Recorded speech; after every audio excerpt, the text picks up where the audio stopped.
ब्रह्मांड हमेशा से ही हम लोगों के लिए कौतूहल का विषय रहा है। जब भी ब्रह्मांड हमारे मन मस्तिष्क में आता है तो मन में आता है बहुत सारे ग्रह, हमारी पृथ्वी, चंद्रमा, सूर्य, आकाशगंगाएं, उल्का पिंड, क्षुद्र ग्रह, उनकी गति, एनर्जी कहाँ से आती होगी, क्या ब्रह्मांड फैल रहा है। बहुत सारी बातें मन में आती हैं ब्रह्मांड के विषय में, लेकिन ब्रह्मांड आज भी उसके आरंभ और अंत तक हम नहीं पहुंच पाए और शायद इंसान निकट भविष्य में पहुंच सके। नमस्कार, मैं ललित रंजन आज के इस वीडियो में आपके लिए ब्रह्मांड पे ही कुछ रोचक चीज़ों को लेकर के आया हूँ। आप देख रहे हैं हमारा YouTube चैनल टेक्नोसिस इन्फोटेक। बने रहें, देखते रहें, मज़ा आने वाला है। शुरू करते हैं। अगर हम ब्रह्मांड को देखने के लिए एक दूरबीन भारत में ही स्थित करें तो हमें पूरा ब्रह्मांड कैसा दिखेगा। शुरू करते हैं। मान लीजिए कि हमने एक दूरबीन भारत में स्थापित किया। भारत को पहले नाप लें, फिर दुनिया देखते हैं। भारत,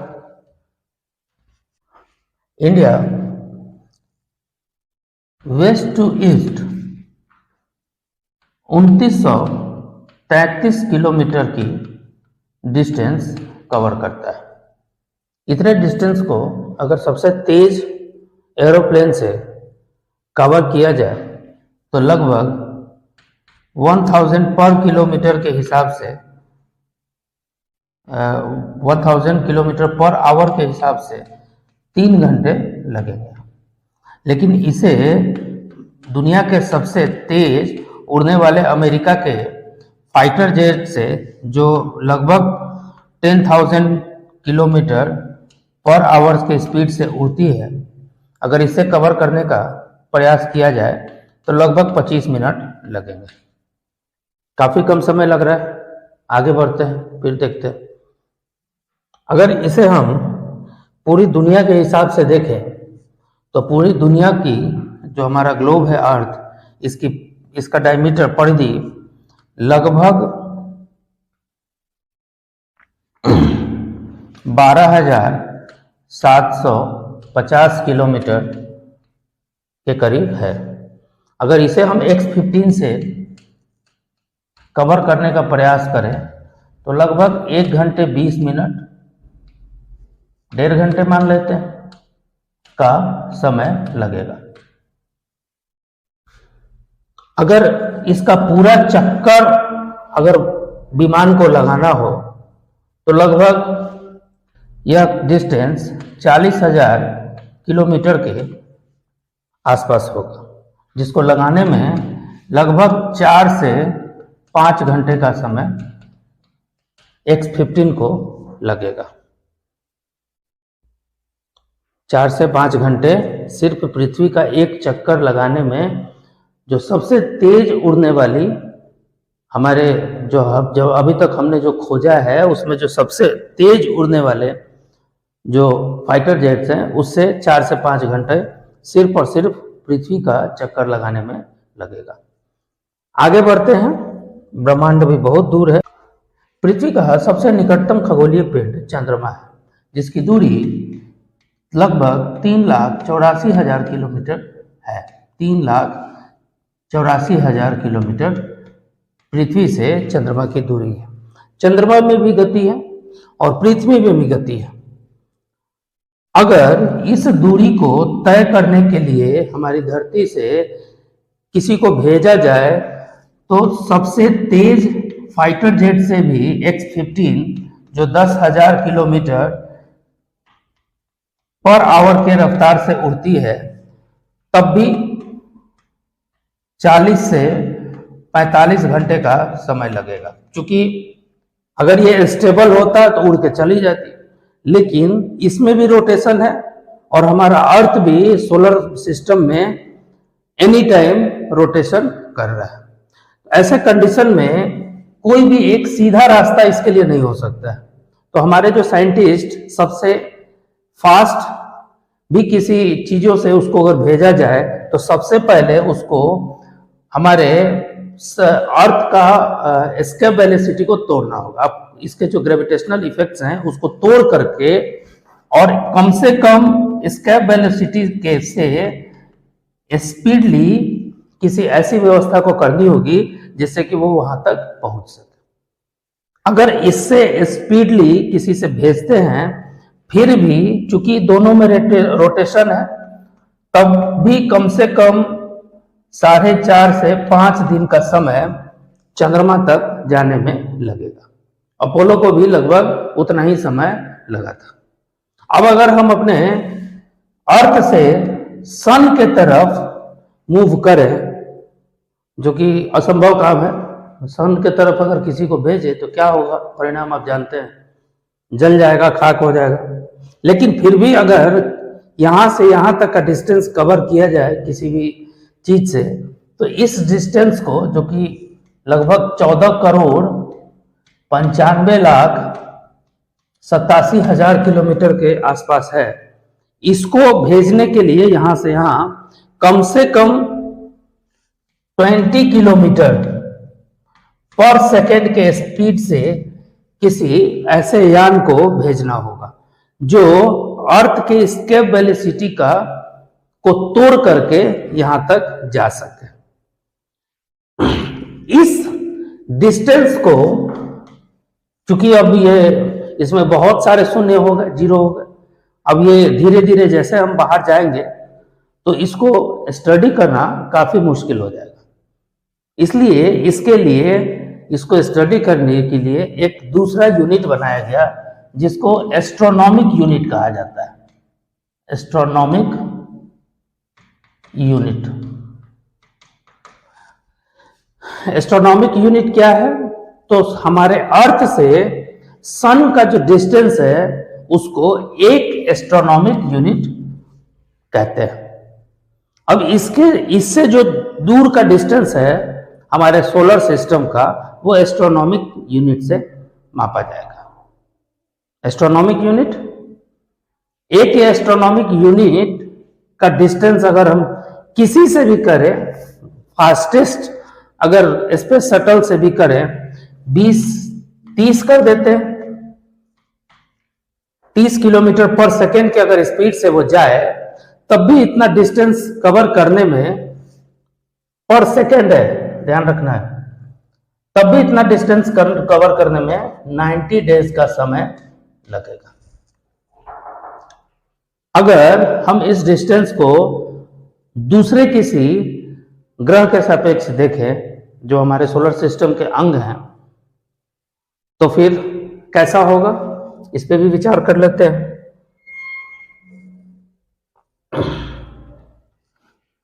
सोलर सिस्टम में हमारे अर्थ के बाद का जो प्लैनेट है मार्स, उसका डिस्टेंस सन से, चूंकि हमारा डिस्टेंस यहां से यहां तक को हमने एक एस्ट्रोनॉमिक यूनिट माना था, सन से मार्स का डिस्टेंस लगभग 1.5 एस्ट्रोनॉमिक यूनिट है, जबकि सन से जुपिटर तक का डिस्टेंस 5 एस्ट्रोनॉमिक यूनिट माना जाता है।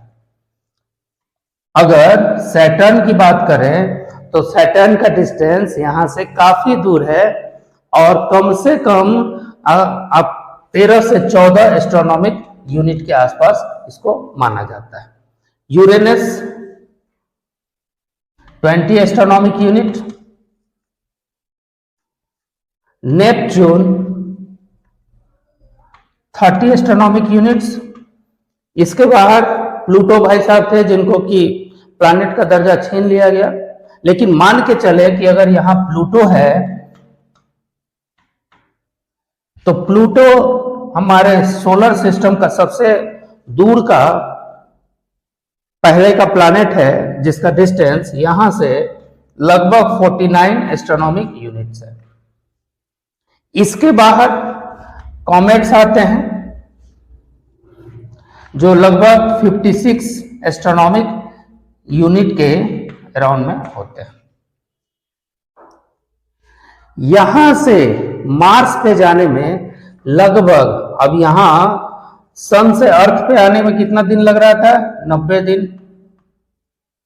यहां से मार्स पे जाने में कम से कम 132 डेज का समय लगेगा, जबकि जुपिटर पे सोलर सिस्टम में सन से जुपिटर पे जाने में लगभग 1 ईयर और 1 मंथ का समय लगेगा।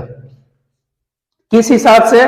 तो जो सबसे तेज फास्टेस्ट स्पेस शटल है जो हमने अभी तक इन्वेंशंस करके बनाए हैं, जो 30 किलोमीटर पर सेकेंड के स्पीड से उड़ सकती है, उससे अगर सन से सैटर्न तक जाएं तो यही समय कम से कम 2 इयर्स और 4 मंथ्स का लगेगा। अगर यूरेनस पे जाएं तो लगभग 4 साल 4 इयर्स और 7 मंथ का समय लग जाएगा। अगर सन से नेपच्यून तक की डिस्टेंस को हम नापें तो एटलीस्ट कम से कम 6 ईयर और 7 मंथ्स का समय लगेगा।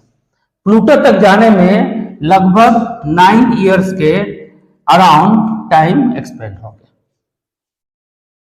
अभी हाल ही में कुछ साल पहले यहां से स्पेस शटल प्लूटो की तरफ भेजा गया था। वहां से उसने बहुत अच्छी चीज़ों को इन्वेंशंस करके हमारे साइंटिस्ट को इंफॉर्मेशन वहां से भेजे थे। उसको भी यहां तक भेजने में लगभग 9 साल का समय लगा था। इसके बाहर, प्लूटो के बाहर बहुत सारे कॉमेट्स हैं, धूमकेतु जिन्हें कहा जाता है। ये हमसे लगभग 20 इयर्स की दूरी पर है। 20 years, not light years. Light year पर हम लोग बात नहीं किए। 20 इयर्स किस स्पीड से? 30 किलोमीटर पर सेकेंड के स्पीड से। इतनी दूरी पे यह है। और इसी कॉमेट्स का जो सबसे दूर का जो कॉमेट्स है, क्योंकि बहुत सारे कॉमेट्स है, तो जैसे जैसे डिस्टेंस बढ़ेगा, कॉमेट्स जो सबसे दूर है वो कम से कम हमसे 80 से 100 साल तक की दूरी पे है। इस स्पीड से अगर हम वहां जाएं तो मिल्की वे हमारे ब्रह्मांड का एक छोटा सा हिस्सा है। छोटा इसलिए कह रहा हूं कि आगे जब हम ब्रह्मांड पढ़ेंगे तो इसका असली औकात पता चलेगा। अभी अगर हम सोलर सिस्टम की तुलना इस आकाश गंगा में करें तो एक पूरे महासागर में एक छोटे से रेत से ज़्यादा कुछ भी नहीं। आप खुद देख सकते हैं कि एक आकाश गंगा में लगभग 100 से 400 बिलियन तक तारे हैं। इससे काफी बड़े बड़े आकाश गंगाएं भी हैं, जिसमें इससे भी और अधिक तारे हो सकते हैं। इस आकाश गंगा में एक छोटे से कंकड़ के समान हमारा सूर्य यहाँ स्थित है, जिसको पूरे आकाश गंगा का परिक्रमा करने में लगभग 12,000 करोड़ साल लगता है, क्योंकि आकाश गंगा की परिधि 1,05,000 प्रकाश वर्ष है। यानी कि अगर प्रकाश की गति से कोई इसके एक छोर से दूसरे छोर तक जाने का प्रयास करे तो उसको लगभग 1,05,000 प्रकाश वर्ष लगेंगे। अगर इस प्रकाश वर्ष को अपने समय से गुना करके प्राप्त करने का प्रयास किया जाए तो यह आंकड़ा मेरे पूरे बोर्ड से बाहर चला जाएगा। इस सूर्य का जो सबसे निकटतम ग्रह है प्रॉक्सिमा सेंचुरी,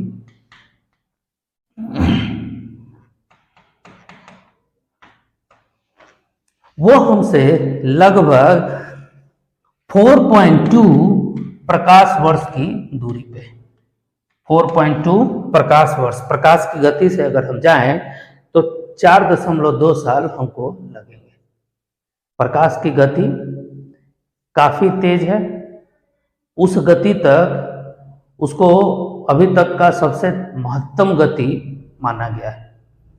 अभी जो हमारा स्पेस शटल है, उस स्पेस शटल से जिसकी गति लगभग 30 किलोमीटर प्रति सेकंड है, अगर इस गति से हम इस प्रोक्सिमा सेंटूरी पे जाएं तो आप गुना करके निकालें और फिर हमें भी बताएं कि कितना वर्ष लगेगा।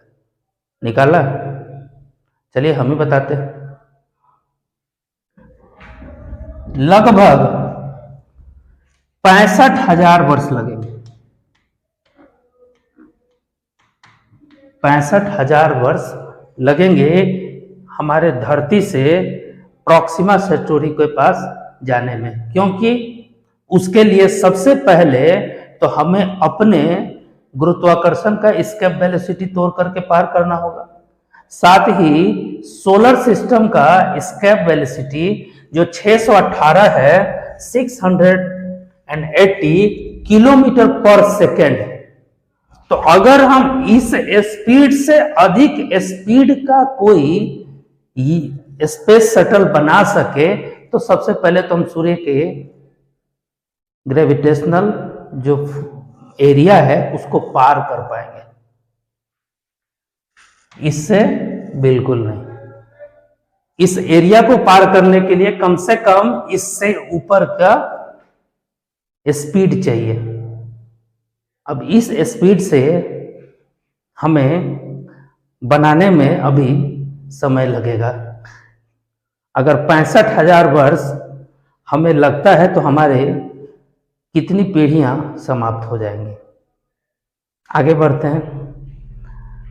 ये आकाशगंगा जो local group of milky Ways हैं, local group of milky Ways, इस आकाशगंगा के अगल बगल की जो आकाशगंगाएं हैं उनको लोकल ग्रुप कहा जाता है।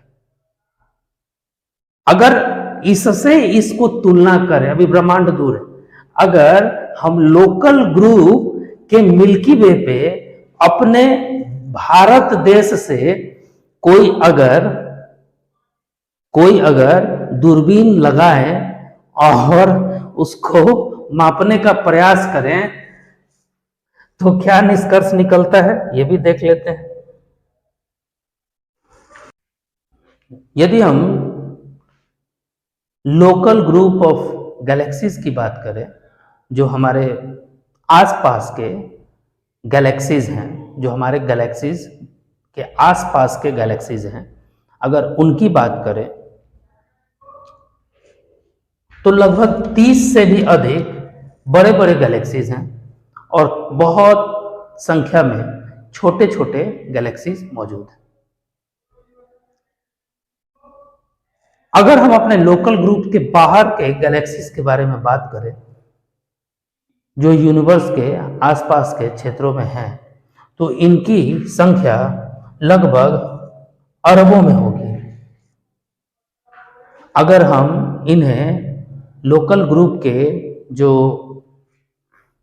गैलेक्सीज हैं उनकी दूरी तय करने का कोशिश करें या दूरी को मापने का प्रयास करें तो लगभग 50 करोड़ लाइट ईयर्स होंगे।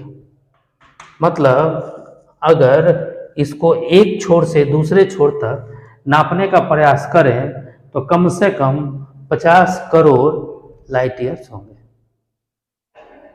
अब सोचें कि इनका एस्केप वेलोसिटी कितना होगा। जब हमारे सोलर सिस्टम का एस्केप वेलोसिटी इतना था, हमारे मिल्की वे का एस्केप वेलोसिटी उससे कहीं और ज़्यादा था।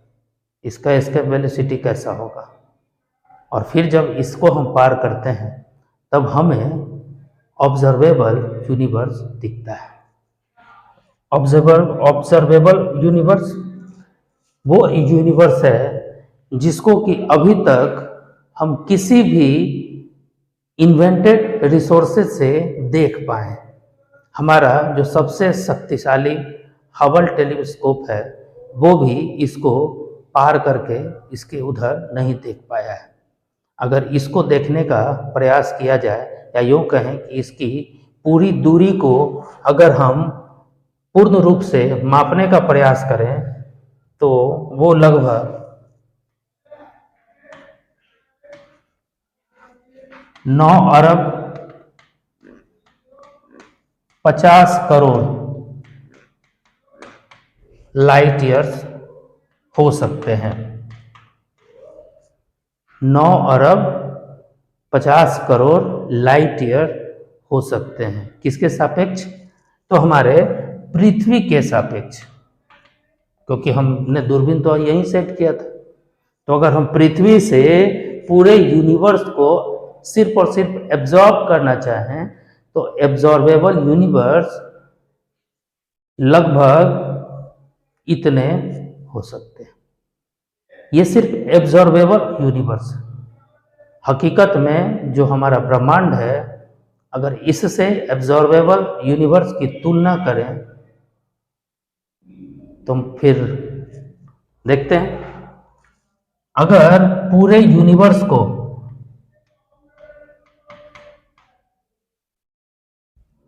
हम अपना अर्थ मान लें, जो हमारा अर्थ है वो यूनिवर्स के जितना बड़ा है, तो जो एब्जॉर्बेबल यूनिवर्स है जिसको अभी तक हमने खोजा है, एक छोटे से बास्केटबॉल से बड़ा नहीं, एक छोटे से बास्केटबॉल से बड़ा नहीं। अब आप खुद कल्पना करें कि हमारे पृथ्वी पे कितने बास्केटबॉल्स आ सकते हैं। एक universe billions trillions of milky ways, trillions of stars, उसके अंदर प्लैनेट्स, कॉमेट्स, सैटेलाइट्स, सोच के भी अजीब लगता है। तो अब से जब कभी रात में खुली छत पे सोएं तो आसमान को बड़े ध्यान से देखें, अच्छा लगता है। आज के वीडियो में इतना ही। अगर वीडियो अच्छा लगे तो अपने मित्रों को भी बताएं। अगर कुछ इसमें कमी रह गई हो तो हमें बताएं, उसको दूर करने का प्रयास किया जाएगा। मेहनत करें, मन लगा के पढ़ें, सफल होकर के दिखाएं। नमस्कार।